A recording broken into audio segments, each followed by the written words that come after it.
श्री हरिवंश महाराज जी, आपके चरणों में कोटि कोटि प्रणाम। महाराज जी, इनका प्रश्न है कि इन्होंने अपनी तरफ से सच्चे प्रेम किया, पति से छल कपट झूठ निंदा अपमान मिला, इसलिए बस अपनी दो बच्चियों के प्रति कर्तव्य निभाते हुए लाडली जी की आश्रित हूँ, अलग रहती हूँ। श्री जी कृपा से एक नौकरी है जिससे श्री जी बच्चियों का पालन पोषण करते हैं। प्रश्न है कि प्रभु, क्या सब छोड़कर बस श्री जी के आश्रय जीवन व्यतीत करना चाहिए या अर्जुन की तरह संविधान के मुताबिक अपने बच्चों के हक के लिए परिश्रम करना चाहिए? ऐसा लगता है यदि मैंने दूसरा मार्ग लिया तो मेरी श्री जी का आश्रय छूट जाए। नहीं नहीं, श्री जी का अंदर आश्रय रखे, बाहर व्यवहार में अपने कर्तव्य का भी पालन करे। ऐसा नहीं कि आश्रय लेके चुपचाप बैठ जाओ, कोई साधु महात्मा नहीं हो।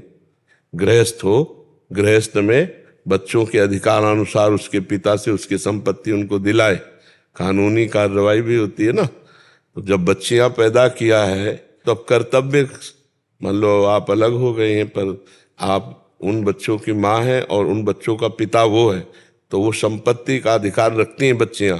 समय आने पर उनको उस अधिकार की प्राप्ति होगी तो वो भी सुखपूर्वक जीवन व्यतीत करेंगी। माता पिता का जीवन होता है संतान की व्यवस्था के लिए, खूब संतान को पढ़ाए लिखाए, उनकी व्यवस्था करे, अपना कर्तव्य पूरा हुआ, भगवान का भजन करते हुए भगवान को प्राप्त हो। तो इसमें कोई बाबा जी थोड़ी है कि हम अब भगवान के सहारे बैठ गए। अंदर से भगवान का सहारा, बाहर से कर्तव्य है। गृहस्थी में कर्तव्य कर्म को देखना चाहिए अपने अधिकारानुसार। उसमें ऐसा नहीं कि अब जो होगा सो, फिर बच्चे हैं बच्चियां हैं, ये बात है।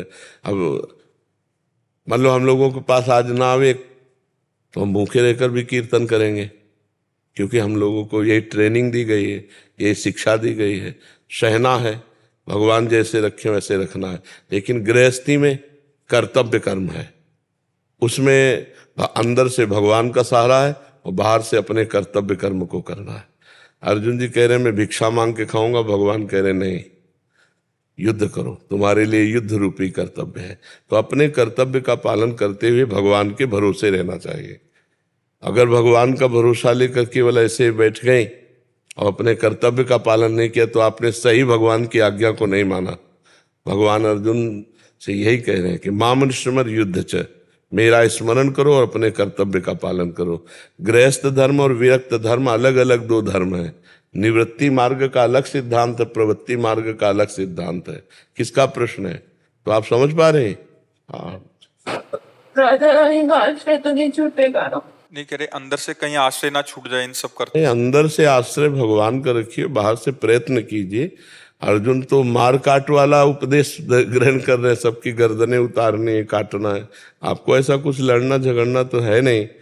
अगर बच्चे थोड़ा सयाने हो तो उनको उनके पिता के हक को दिला दीजिए, क्योंकि तभी उनका जीवन थोड़ा सुव्यवस्थित हो पाएगा। क्योंकि आपके पास इतनी सामर्थ्य तो दिखाई नहीं दे रही कि आप इतने सक्षम हो कि अपनी पुत्रियों को सब, तो उनके पिता के पास तो संपत्ति होगी ही ना। प्रभु मेरी नौकरी है, नौकरी के उससे पाल सकते हैं बच्चों को, तो अच्छे पैसे मिलते हैं, तो फिर जरूरत नहीं है। फिर तो आप समर्थ हैं, आप अपने बच्चों को पढ़ा लिखा करके आप उनको फिर अच्छी नौकरी दिला सकते हैं। बस इसमें ये दिक्कत है प्रभु की नौकरी मेरी भी जिंदगी भर नहीं रही। एज अ मतलब मदर होने के नाते दोनों बच्चों को पालने के लिए मुझे उनको टाइम देना पड़ेगा, तो शायद मुझे अपनी नौकरी छोड़नी पड़े।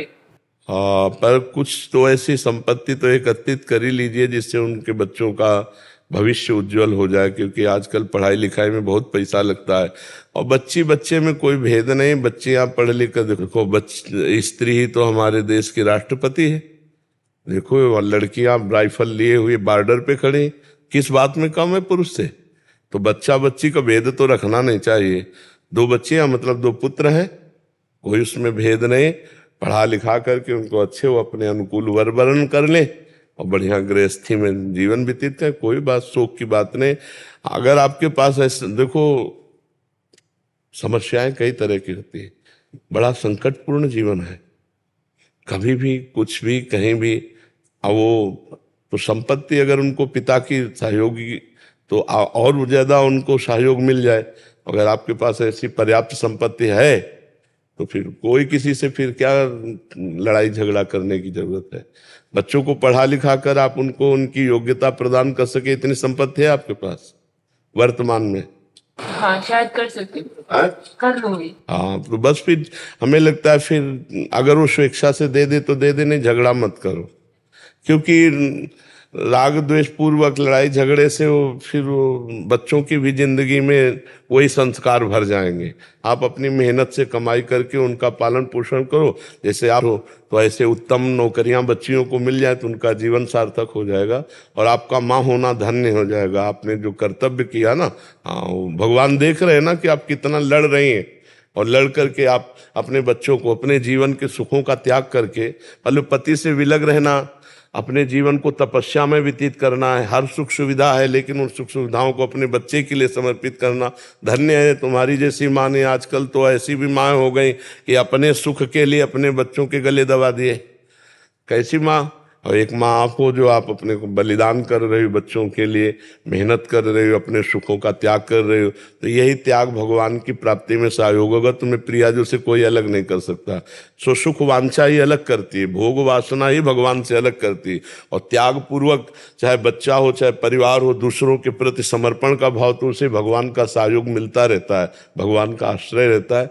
आप अनाथ नहीं हो, नाथ अनाथन हित समर्थ मोहन श्री राधा।